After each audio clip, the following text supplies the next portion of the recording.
So welcome to the final day of this retreat and the last Q&A session. Who would like to start?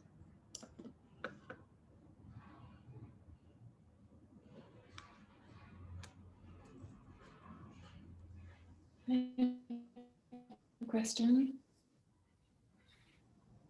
Yeah. It's regarding the practice of contemplation of a particular subject from, let's say, the fourth jhana. I've just started doing this, so it's not completely clear for me. Yeah. Correct. Let's say I'm contemplating the 9 solitary recollections. I find it hard to go through the 9 recollections in a sequence intellectually from the fourth jhana, because in that state I don't really have a lot of active thinking going on. But I notice that I can, for example, just place my attention on the image of a skeleton or something. And the same goes for impermanence. It's hard to go through, let's say, the impermanence of each of the 5 aggregates from the fourth jhana. But I can just place my attention on the general concept of impermanence. How would you go about doing this? So one question about that is, were you doing this also before going through the first, second, third, and fourth jhana? No. No, I just went through first, second, third, got to fourth, and then began the recollections. Yeah. When it comes to contemplation, it's not really thinking in terms of verbalizing or in terms of trying to imagine something, but you just direct the mind. You know, when you look at in the suttas, for example, where the Buddha, he goes through the fourth jhana and then he directs his mind to the threefold knowledge, the first fold knowledge, the second, and then the third. And it's a matter of intention. So you don't really need to actively think about impermanence or the contemplation of the skeleton and bodily decay. But at the same time, you don't want to be too lax. So there's a balance there. When you get into the fourth jhana, you don't really have, actually, you don't have at all any kind of verbalization. So anything that might come about will be mostly pictures, mostly visually oriented in the mind. So the other recommendation is, it could be that your mind is so equanimous and so deep in that jhana that it just doesn't want to do anything else and just stay in that jhana. So see what works better for you. Maybe you want to just do the contemplation without having to go to the fourth jhana. The recommendation to go to the fourth jhana is because it creates equanimity in the mind.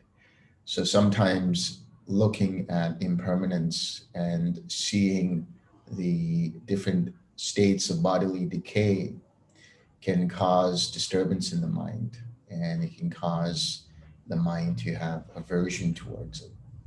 So that's why there's a recommendation, because you have the equanimity to be able to have, a balanced mind rather than having aversion towards it. So you have to see what works for you. Maybe for you, it would just be contemplation. So maybe just a lighter state of equanimity, let's say, just bringing up some equanimity first, if it helps.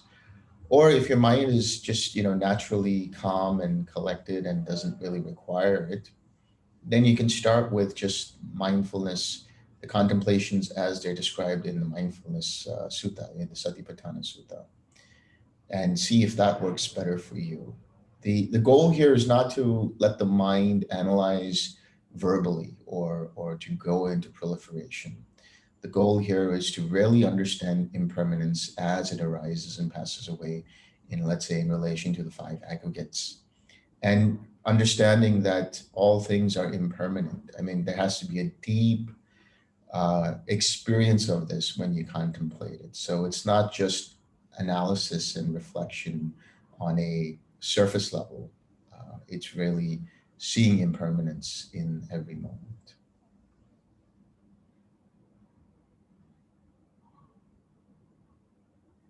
And I mean, this might be something that this is only the first day that I've been doing this particular practice. So maybe with a bit of time, I'll figure it out. But from a place of equanimity, the contemplation of impermanence that I did today was, I noticed it was sobering, not distressing or disturbing, but sobering. And I wondered, okay, how do I ensure that there's still a bit of joy here? So it's a tricky balance, like finding the joy while bathing in impermanence. But maybe that's just something that we'll clarify with time. Yeah, the thing about impermanence is you definitely want to make sure that the mind doesn't become um, doesn't ignore the opportunities for joy to arise. So, in other words, like if there are joyful moments arising, take that to be a joyful moment and have the empathetic joy to be able to celebrate in that joy. And in that moment, you are experiencing that joy. But even that, you see the impermanence of joy. So, it's a balance. You don't want the impermanence to then dishearten the mind, which is to say that it makes the mind become quite rigid and quite go into a depressive mood, because that's not the goal here. The goal is just to see that things are impermanent, so there's nothing to hold on to, whether it's joy, whether it's grief, whether it's pleasure, whether it's pain, whether it's criticism, whether it's fame, whatever it might be, gain and loss, so on and so forth. So that's really equanimity, is to be able to still be of a steady mind, and not at the same time not ignore what is arising, understanding it as it's arising. So if there are moments of joy, that come about, then celebrate that joy, but also understand that that joy is for those few moments or minutes or whatever, and don't allow that to become a source for one to personalize and to crave. So I think with further practice and further contemplation, as you said, when you continue doing it, you'll start to find that balance and understand that impermanence doesn't mean that you need to be ignoring the moments when there is joy available, when there is happiness available, because the Buddha never said there's anything wrong with happiness and joy. Obviously, joy being an enlightenment factor is quite important. But what is more important to see is that not to attach to anything, including the wholesome states, because these are, you go from the unwholesome to the wholesome, and then the wholesome to nibbana. So, and the ultimate joy is obviously nibbana. So it's, I think it's just a matter of practice now, really getting there.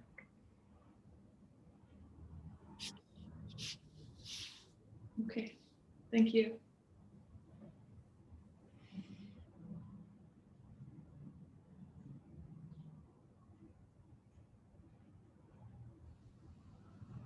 Guru, I would like to ask a question about the open awareness. Okay. Because now the mindfulness training, they bring up the open awareness. And like today, I try to have the open awareness on my mindfulness. I try to listen to all the birds, singing. But while I have the deep listening, I see only the vibration, but the vibration didn't bring me to the wholesome mind. So how can I use the open awareness to bring up my wholesome mind? Okay. So open awareness here is really just a mind that is collected but not too focused. So that is why you can consider this particular style of practice to be open awareness practice, because you don't become so absorbed in something that you don't have the opportunity to experience the wholesome states or experience the insights that arise. So here, when you have the mindfulness, you said you had deep listening and you were seeing the vibration. So it's quite possible that the mind had become, let's say, a little too focused on seeing that vibration. But you probably still had balance of mind. You probably still had equanimity. And one could consider that to be a wholesome state. One could still consider that balance of mind to be a wholesome state. So wholesome states don't just mean, for example, joy and energy and so on. Wholesome states really are about the enlightenment factors. So if there is something lacking in the mind, by bringing the mind into a collected state, by bringing the mind into a state of mindfulness, first and foremost, the rest of that will fall into place. So if there is investigation lacking, the mind will be more attentive to seeing what kind of state is there. If the mind is lacking in any sort of energy, it will have the enthusiasm. If the mind is lacking any kind of joy, the joy will arise, and so on. So it's important that the open awareness remain open. So if you see, like, you're doing deep listening, as you mentioned, and you're starting to notice the vibrations, at the same time, was the mind at that point just fixed to seeing or listening to the sound, or fixed to understanding the vibrations and the sound waves, or was it even more open to be able to understand it in the context of how it arises and passes away, and so on? So the wholesome states are just uh, progressive steps towards nibbana, progressive steps towards insight and wisdom. And in terms of joy, you can use open awareness to be able to come back to the loving kindness, come back to a feeling of being joyful. So if you want to cultivate joy, for example, then you want to be able to just specifically center your attention and keep it collected around that feeling of joy after you bring it up through a wholesome memory or a wholesome image or verbalization.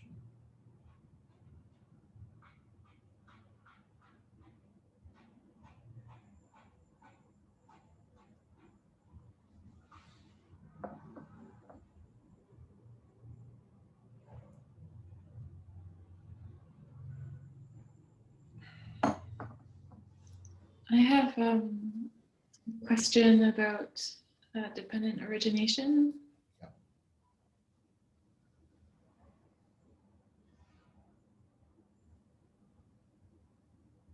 I'm wondering, sometimes I see the very beginning of the desire to think. It's before a thought arises, before a thought is fully formed. And I'm wondering if that's just an echo of previous craving for that same thought pattern, or if it's seeing the, I don't know, latent formations that are there waiting to arise. But if I catch it soon enough, they won't arise. Okay. So did you notice when you were looking at those thought patterns, if there was a desire for them, if there was this sort of, I want to think this, or was it just an impersonal thought? There was desire for it. It was the very beginning of the desire for that thought. Hmm.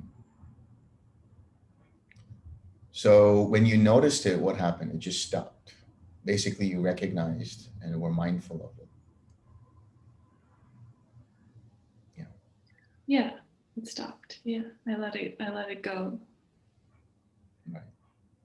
So it sounds to me, based on that, then that would have been some form of craving. Because if you really wanted that to think of that thought, and if it was repeating that same form of thought because for whatever reason the mind was inclined towards it, by seeing it, you were able to see the beginning of craving, and then you just let that go.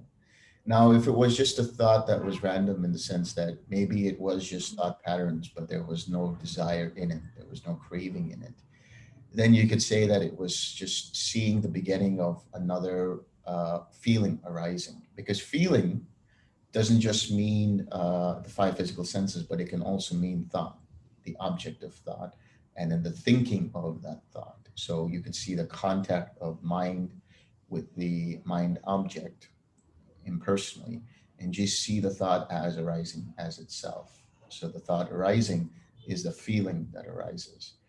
So in that, if there is this craving where, oh, I'm thinking that, and I want to think that, and I really like thinking about this, that's where the craving comes.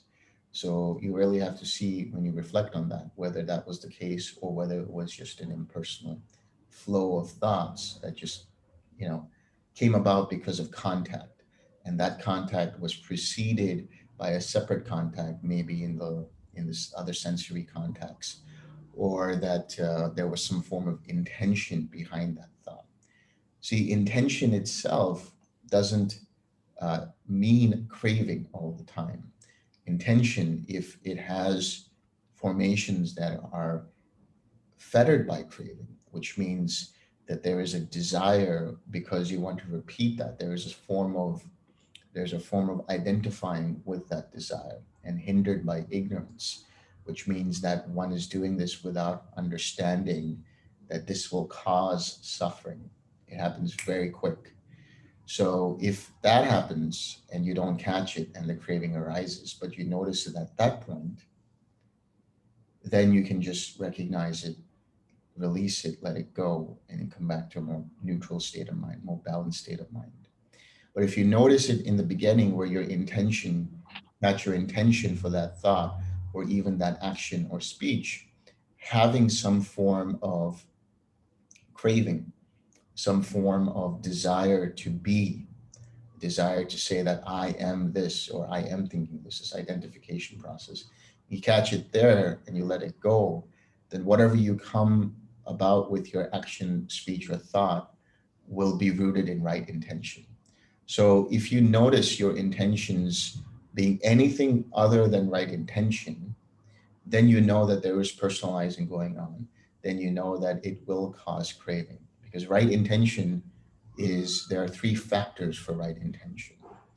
Number one, you have nekama, which is the renunciation, which is the letting go of identifying with any experience mentally and through the senses. Number two, as long as there's no ill will there. So that means there is no anger or hatred or irritation behind that thought or around that thought. And nonviolence or non-cruelty, which is really about the desire to inflict pain on someone through those words, through those actions, or just having this affliction in your own mind about having painful thoughts around that object or that person. So if you can see and reflect that if your intention had any of these three components, attachment to that thought, attachment for sensual craving, attachment for sensual experience, or ill will or cruelty, then you can just let it go. But if it's just a thought in which none of these are present, and instead it's just a pure impersonal thought, you can catch it and just let that go and let go of any iota of identifying with it. Okay. And also related to causality, today I just started thinking about dependent origination. My understanding is not correct.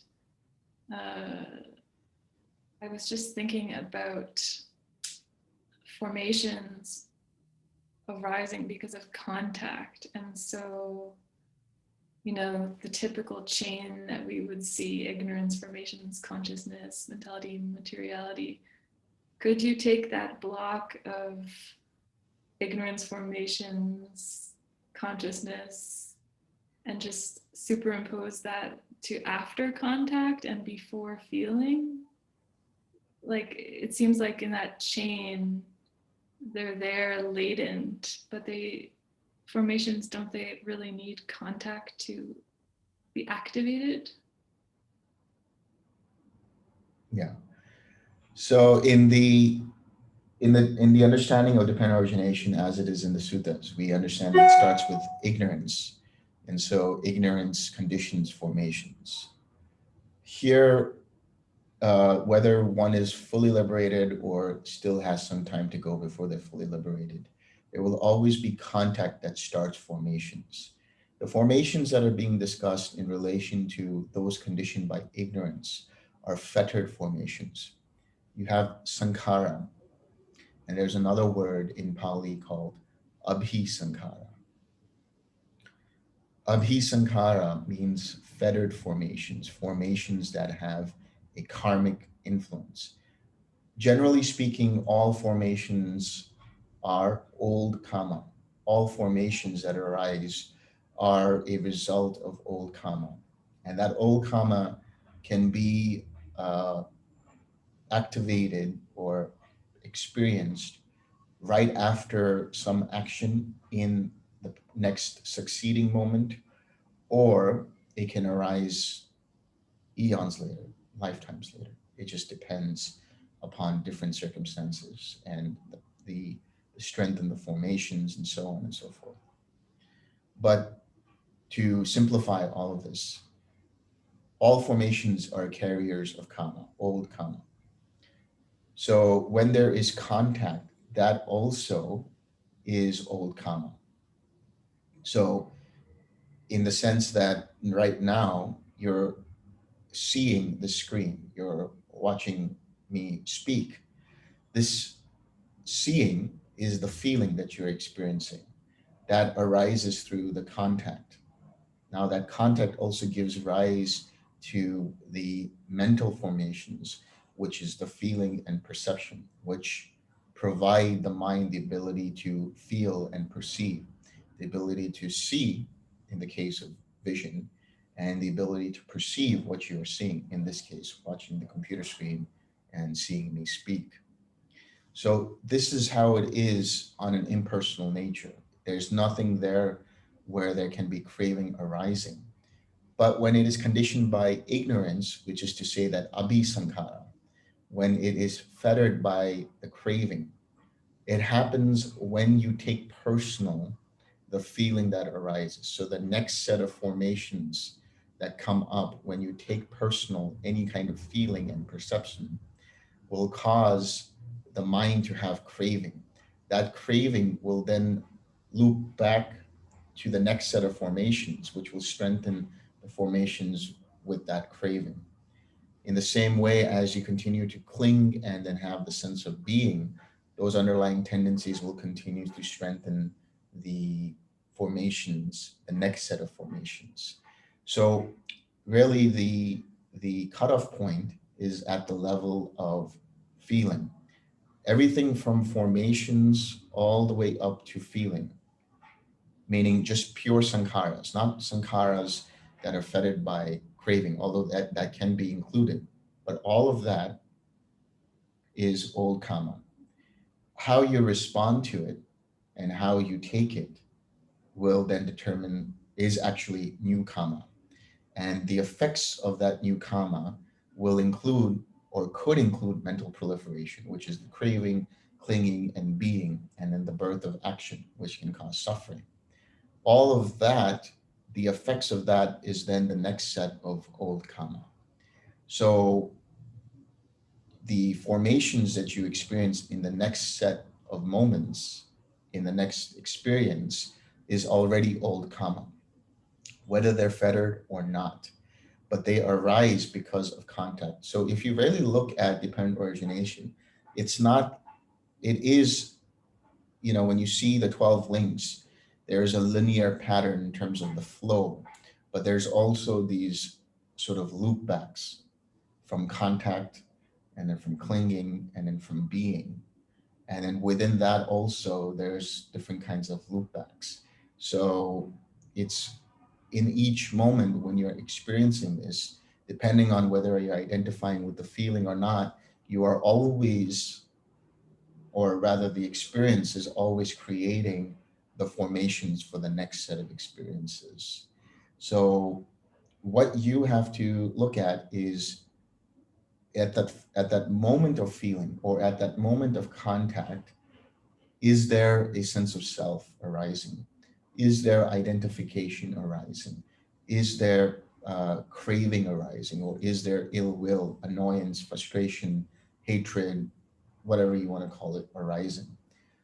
If that is arising, then that is the craving that's arising. If you can notice it and let it go, then in the next set of uh, dependent origination, having let go of craving, you won't have clinging. Having let go of, having no clinging, you won't have being. You won't have birth of action that is rooted in craving, rooted in identification. And so there will be no suffering, in the sense that there is a personal self feeling suffering. So instead, because you have made that choice that this feeling is impersonal, is impermanent, and not worth holding on to, and therefore you have let go of craving, your next set of old karma, your next set of choices will be strengthened by your previous choices. So if your choice was that I am not taking this personal, or the mind is not taking this personal, the mind has let go of the craving, then bit by bit, you actually grind away at the abhisankara. You grind away at the sankharas that are fettered by craving and conceit, and hindered by ignorance, conditioned by ignorance. Because what you're doing is, every time you make that choice, that I see this as impermanent, one sees this as impersonal, one sees this craving as um, suffering. Whenever that happens, you are actually grinding away at the asavas, you're grinding away at the tendencies, you're grinding away at ignorance. And so, because of that, those formations that arise have weaker fetters of craving, weaker fetters of ignorance, until you continue to do this in every choice, and until you continue to keep letting go of identifying, keep letting go of the craving. And then ultimately, at a certain point, the fetters completely break. And so at that point, ignorance, when it is destroyed for the liberated mind, any formations that come up after that are just effects of old karma, with the contact activating those formations, those impersonal formations, those formations that are pure. Pure meaning they are unfettered by craving. They no longer have the seeds of craving. They are just pure karma, old karma that is arising. Now, that old karma can be negative, that old karma can be positive, that old karma can be neutral. But regardless what kind of karma is arising, the formations that allow you to perceive and feel, the formations that allow you to speak and express, the formations that allow you to breathe and move your body, and so on and so forth, will also be pure, because there won't be any latent tendencies of craving, any projection to crave, any projection to identify. So, right there and then, at the point of feeling, those formations dissipate, in the sense that they don't come again. They don't arise again, strengthened by craving. And of course, they're not the same formations, it's just a new set of formations. So they will continue on until that karma is dissipated. But there will be no potential for any new karma to arise, because there is no craving for that new karma to cling onto. There is no identification of self for that new karma to arise to. So I think it's quite a long answer, but hopefully it answers what you're looking for. Yes, it does, especially understanding the loop backs. So will the Arahant ever exhaust all of the old karma and have no formations arising at all? If that happens, then that will just be the dissolution of the five aggregates. So, which is to say that there is an understanding within other teachings outside of the Dhamma, where one has to exhaust all the karma and the effects of all karma in order to experience liberation, complete liberation of the mind. But that's not the case with the Arhat. The Arhat may still have other formations that arise, which are effects of old karma. But when the body is ready to go, it's ready to go, for example, meaning ready to just have dissolution. So there could still be formations that arise, but the difference is for the Arhat Parinibbana, there isn't any, there is no fetter of craving, there is no fetter of identifying. So in the mind of the Arhat, when Parinibbana arises, there's no consciousness that becomes established through intention that is fettered by craving, that is hindered by ignorance. And so there is no new consciousness that arises for them to take rebirth, even though there might still be other old karma that might still be present, but it's not required for it to be completely exhausted. It's just a matter of if it's time for the Arahat's body to be dissolved, it's just time because it's sick or it's ill or it's just no longer able to maintain, any vitality in it anymore. So it's not a matter of that once the karma is exhausted, one experiences, for an Arahat, one experiences parinibbana. It's just that no more formations continue to arise past the dissolution of the body. The formations will continue to arise if there is craving in someone who has still craving, which then causes, the macro rebirth that we understand.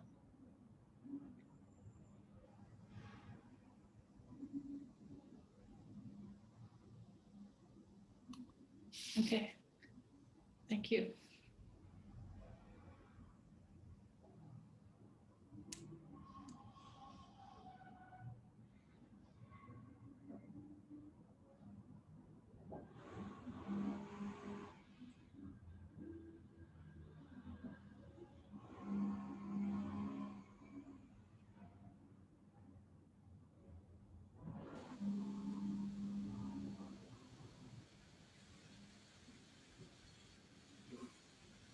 Hi, Delson. Um, Yes. Mindfulness is a remembrance to observe how the mind is moved from one thing to another thing. yeah. Yeah, mindfulness. So if you look at mindfulness, the word mindfulness comes from the word sati. So sati comes from the Sanskrit smriti, which means memory. So when you are utilizing mindfulness, all you're doing is remembering that the mind, where mind's attention is. But mindfulness is also knowing where that attention is being placed. So it's the placing of the attention. So there is some intention behind mindfulness. So mindfulness has a few components to it. Number one, knowing where your attention is. Number two, to initialize or to start the mindfulness, to actually place the attention on an object.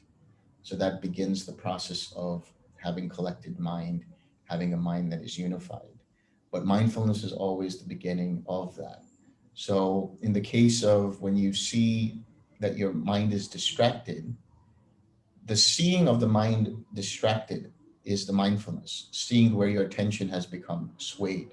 So there's no conscious or there's no um, verbal response to it saying, oh, I'm being mindful and I remember. It's not like that. It's just that when you actually recognize when you actually see that the mind is distracted, you already have mindfulness now, because your attention is now on seeing that the distraction is present and your attention is there. So it's not a conscious effort of trying to remember that you have to be mindful or you have to remember where your attention is. It's a matter of, as soon as you recognize it, you have already utilized mindfulness. Then your investigation is where you notice that the mind is distracted. So it's the knowing, the perceiving that the mind is distracted. So it doesn't require conscious effort to the extent that you have to consciously remember. It's a matter of, when you see it, you are mindful. Thank you.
Hey, Delson.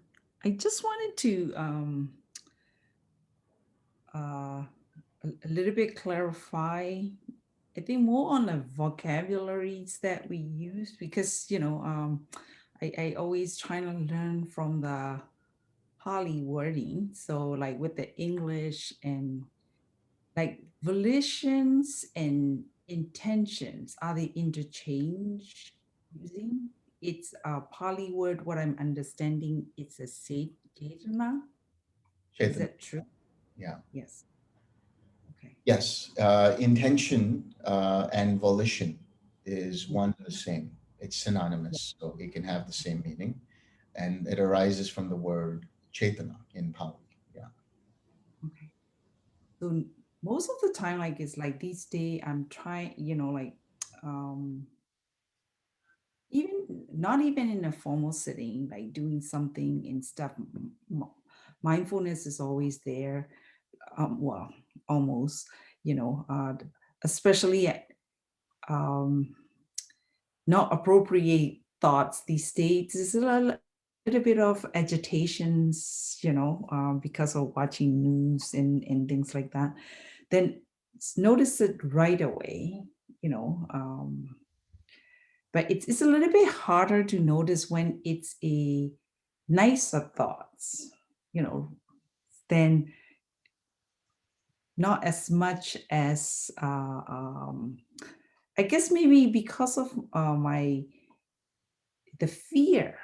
I noticed that the fears is behind it, especially comes to the unwholesome mind. It's pay more attention, more towards it.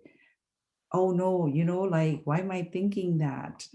Part of it. And then it's become this, why am I thinking that, become itself is like, okay, this is not good. This is aversion. Thought is a thought, right? So it's like continuous. Yeah, it's part of it is me analyzing too much, about the situations, right? Like, this is not in sitting. This is happened in so fast. Like when I'm just working. I just have to say this is normal, and I don't even know how can I don't think I can improve that, right? Like it's just keep sitting and knowing what I know.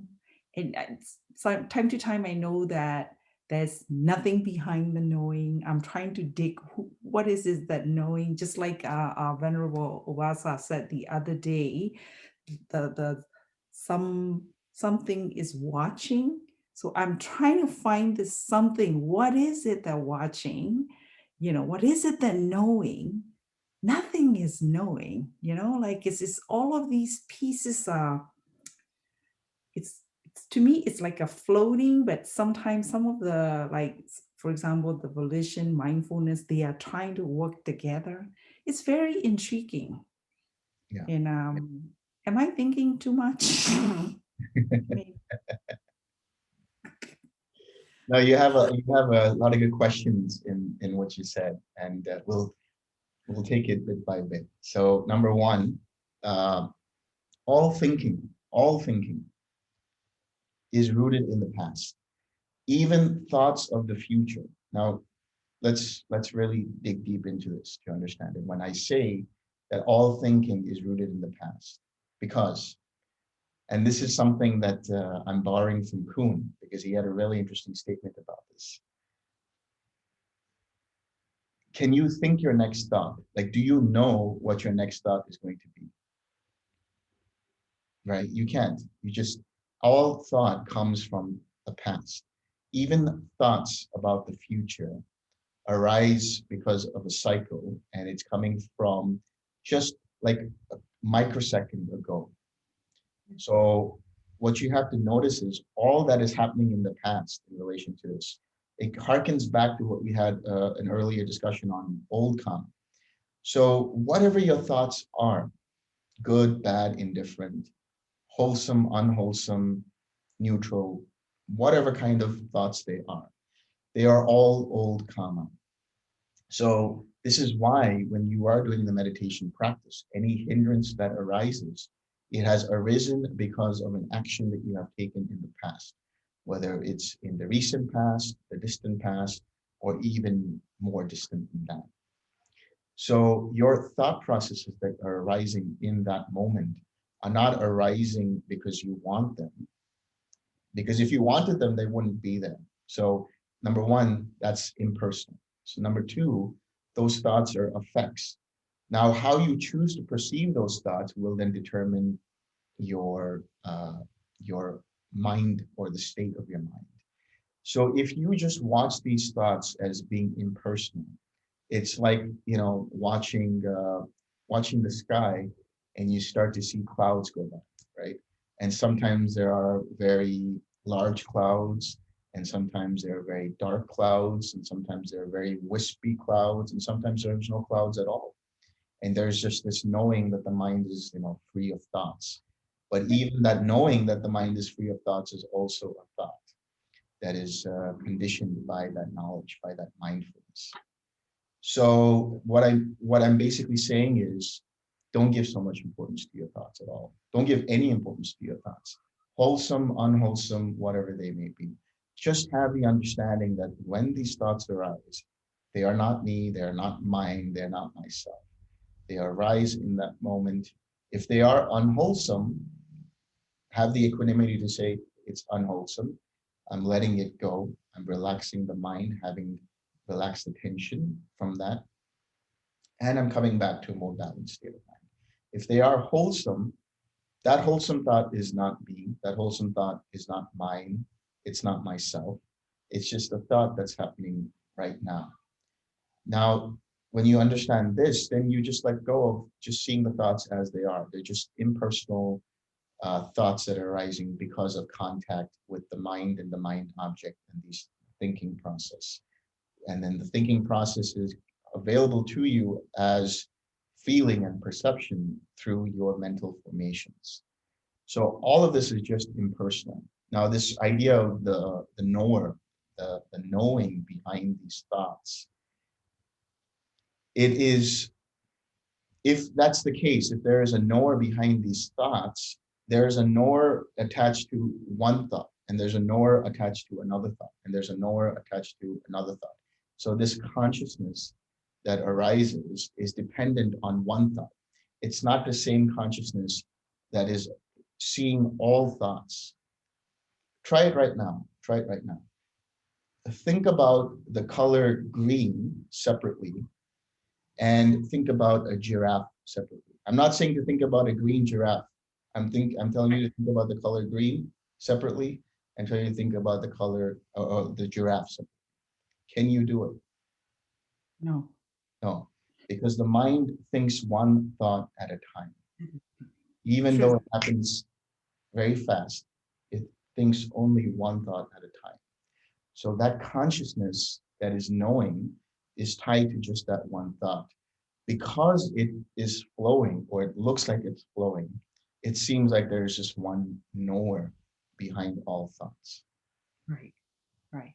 So yeah, like by the time okay, there isn't something I know it. What is it that know it? It's gone. Yes, Yeah. exactly right. It's gone. Okay, yeah. So that's what I mean by nothing really there. When you turn around and look at it, like, well, you know, Well, the moment you try to look for it, you don't. yes, It's not there. So this is yeah, why the plane of nothingness, the experience of having nothingness, can be seen in this way also. So yes, there is the gradual process of going through it and then experiencing nothingness. But if you want to get to nothingness very quickly, this is one way of doing it.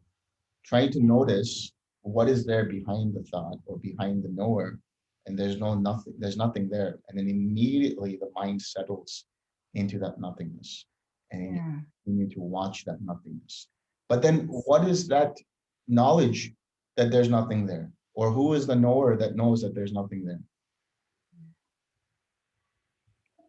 That knower is just a piece of consciousness, an iota of consciousness that knows that there's nothing there. And it Yes. continues to flow so long as the attention stays with that nothingness. But in those microseconds, there's a iota of nothingness, there's an iota of consciousness of that nothingness.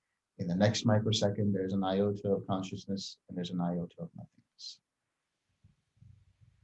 I got it. Okay. Thank you. Thank you.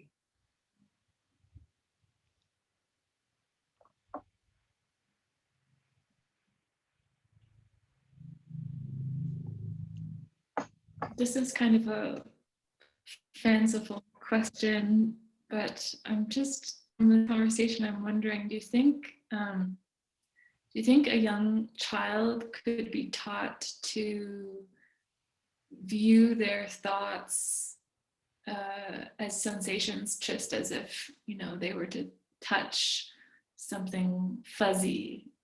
Could a child be taught that mind making contact with a thought is the same thing, and thereby grow up in a way that they don't personalize thoughts in the same way that most of us do? Or do you think innately the fact that this is kind of an internal contact, that we're preconditioned to take these thoughts more personally than seeing a flock of birds fly by or hearing music being played?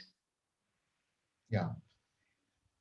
The child of the mind is always curious. It's always open. So whatever it's taking in, it's just in that time, in that moment, new for them. Even though when we take a look at rebirth, that the formations for that child and so on have been rooted in, let's say eons ago, or even a lifetime ago, or whatever it might be. But in that moment, the child is looking at something with curiosity because it's seeing it for the first time. And there's this openness of mind towards it. When there is this liking for it, or they say that, I have this favorite color, or I have this favorite animal, or I really like this, there it is possible we can try it and experiment and tell the child to think about it in the sense that, why do you like it? Or why did that feeling of liking it come about? And the child might answer and tell you what it is. But generally, when children are developing, they're developing to a point that they're taking in all of this information and they're very open about things and very curious. And it's only later on when it starts to be where all of these concepts, I can say from personal experience, when I was in kindergarten and first grade and second grade, the questions that they would have is like, what is that color? Okay, that's the color red. What is that color? That's the color blue. What is that number? That's number 3, you know, and how do you spell cat, C-A-T? So the building blocks of learning for that child is to start to create all of these concepts. That C-A-T means cat, that fuzzy little thing with 4 legs and a tail, you know, and, you know, a tree is T-R-E-E, and that means a bunch of branches with a stalk and leaves. So it's starting to conceptualize, the child's mind is starting to conceptualize reality. The suffering that arises is when they take it personal, and that happens later on. All of these concepts become solidified. And now when the child grows up, let's say the child becomes, you know, 10, 11, 12, or even a teenager, at that point, they have a lot of perceptions based in learning and memory and knowledge. At that point now, they're starting to identify with things. Now they have this identity that this is my favorite food. I don't like that smell, you know. I want to go watch that movie, or I hope that person likes me. So now it's starting to develop all of these mentalities of craving and clinging and stories around this identity. So you really start to notice the identification process happening towards like early adolescence. Before that, probably from the ages of, let's say, 0 to 7 or 8, the child is just taking in information and starting to understand the world around them.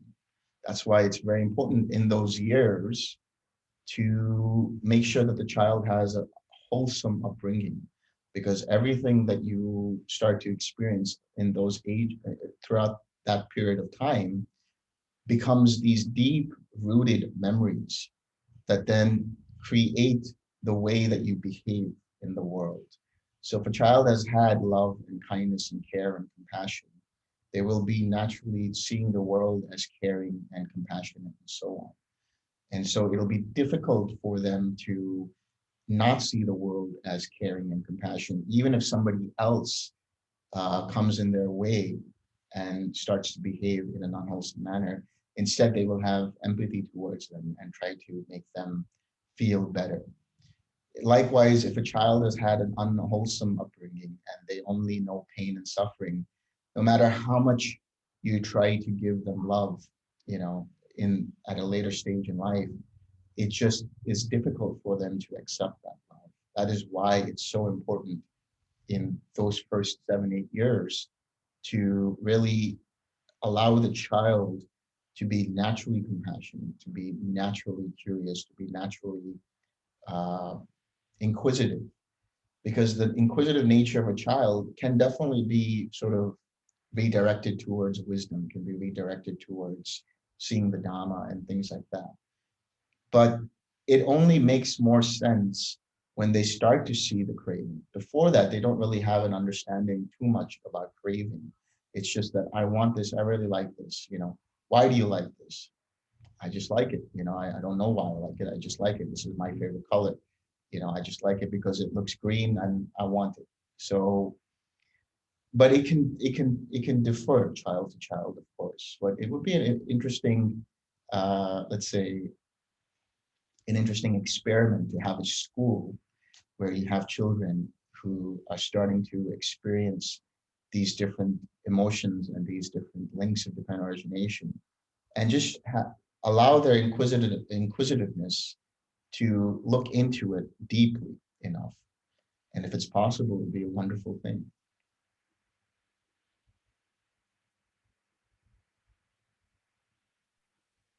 Thank you.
We still have time for questions, so.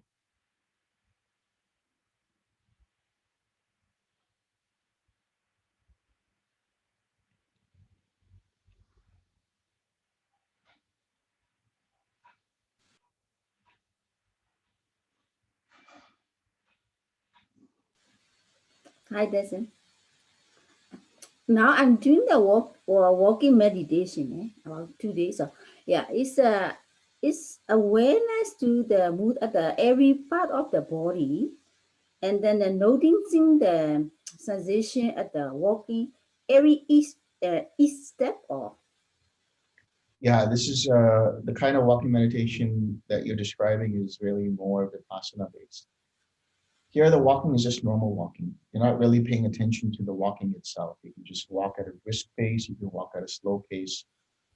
Doesn't matter. All you're doing is looking in front of you, about, let's say 10 to 15 meters ahead of you, just looking so that you know where you're going. And what you're paying more attention to is your internal state of mind. So you don't need to pay attention to, your movement or pay attention to how the uh, feet touch the ground and so on. That's really just mindfulness of the body and more mindfulness-based practice. But the walking meditation, in terms of cultivating loving kindness and compassion, is more about walking and just noticing your internal state of mind. And when you notice how the mind is responding to different things and then centering it back to loving kindness with the 6 R's. So let's just say you go out to a park and you start walking. You start off with sending loving kindness to yourself, or if you're radiating, you can start just experiencing the radiating of loving kindness and compassion to all beings. So you can imagine like you are in a bubble of compassion and it's just expanding out to different beings. So even if, like, let's say you see a bird in the tree, you could just send back bird compassion. If you see a person walking by, you can send them compassion. It's just a matter of letting your mind be more centered on the feeling. It's like this. Let's say you're driving or out, somewhere, and your mind is, even though you're walking, let's say at a grocery store, or you're driving, your body is doing its thing, it's driving and everything, but your mind is somewhere else. Your mind is thinking about, what do I do for dinner, or what's going to happen here, or all kinds of things. In the same way, you're just walking, but you're consciously paying attention to what's happening in the mind. So you can still have thoughts of loving kindness while you're walking. You can still have thoughts of loving kindness while you're driving. So the walking meditation is useful, number one, because you continue to keep that state of loving kindness. But number two, you'll be able to now be more conscious, more aware of your thoughts in whatever thing that you're doing, whatever activity that you're doing, and still be able to have the awareness of loving kindness. So the goal here is to pay attention to that feeling, and not to the point that you lose sense of where you are or where you lose sense of where you're going, but it's just, for time being, it'll be a conscious exercise because you have to come back to the mind, but then you also have to walk and so on. Eventually, because you continue to cultivate that wholesome state of mind through that loving kindness, it'll be as automatic as when you're driving and thinking about what to pick up at the grocery store. So your mind is somewhere else, but you're still driving. In the same way, now your mind will be wholesome and thinking about thoughts of loving kindness, thinking about loving kindness towards yourself, or towards people in your life, or just general loving kindness to all beings on the road while you're driving, or while you're walking, to all beings in the park and so on. So it's not just it's not at all about the paying attention to the body movement. It's more about being with the loving kindness. And then when you get distracted, let's say you see something and your mind suddenly just wanders and goes to that object and you see something. You recognize it and you let go of that attention, you come back and do the whole rest of the 6 hour process and then come back to the awareness of loving Because the sitting and walking is the same, the 6 hours, during the 6 kindness. hours. 6 hours. And it's the same process of paying attention to loving kindness. Okay. Thank you.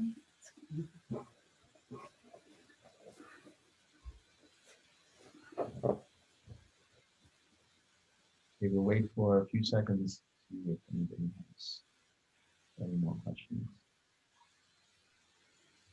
Guru, I do have my own experience sharing on my walking meditation. Well, I was in Thailand, Chiang Mai. I was in the walking meditation with Sana. But while you're really mindful of each step, living and stretchful and touching, and I easily get into the jhana. But that jhana is completely absorption. Yeah. And after because we have to really walk slowly to observe how it's lift up and then stretch and then move and then touch and touching. So this one is I can describe that it's a kind of collectiveness easily on the movement. And I think it takes me only a short time. I become really collected. And at that time, I even cannot move myself because I lost my weight. Right. I don't feel weight at all. And I can like see me flying. And I cannot even lift my foot because there's low weight. Yeah. So I believe that this kind of um, watching the movement is helping us of getting into the absorption jhana. Yeah. So am I right or not? Yes, you're right. I mean, it definitely helps you to make the mind very focused. But the insights that arise from that absorption, you don't really get to see that unless your mind is more open. It has a little less absorption. So that's why in the Vipassana, as I understand it, and as I've been told by people, is when they do it, they're really paying attention to the movements, but they're also paying attention to, let's say, the intention behind that movement. So they're really getting deep into satipatthana, meaning they're really getting deep into having the mindfulness of the arising and passing away of each step, seeing the impermanence in that sense, and seeing the impersonal nature of that, and that everything is dukkha and so on. So there is insight involved to be able to see that, but that comes about because of a conscious seeing of it. And when you consciously see it, then you're no longer really in jhana, because then you're not really having a state of mind where it's more thinking, it's more reflection and analysis. So it is a very useful technique, as you rightly said, to be able to go into absorption jhana. But then when you come out of it, um, has there been any insights that arise? Has there been any development in terms of the mind? So that is a personal experience. Some people might have development of mind, but as we understand it from this walking practice, it's more about cultivating the Brahma Viharas. And so I take the walking meditation to be more of an exercise of the ability to be mindful of Brahma Viharas, to be able to cultivate the Brahma Viharas to a point that whatever you're doing, as simple as turning on the TV, you still have Brahma Viharas. When you are switching on your air conditioner, you still have the Brahma Viharas. When you're taking a sip of tea, you still have the Brahma Viharas. So I see it more of a way of cultivating an attitude of Brahma Viharas in whatever you're doing and wherever you might be going.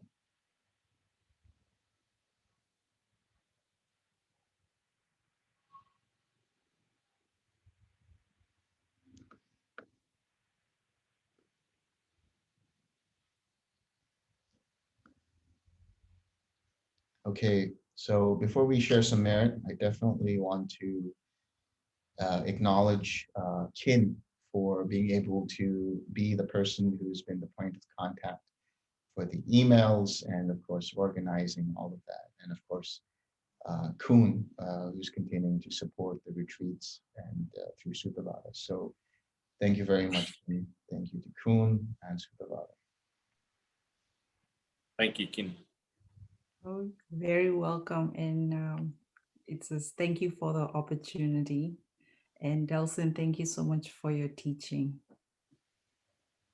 Thank you. So let's share some merit. Okay, I'm going to share.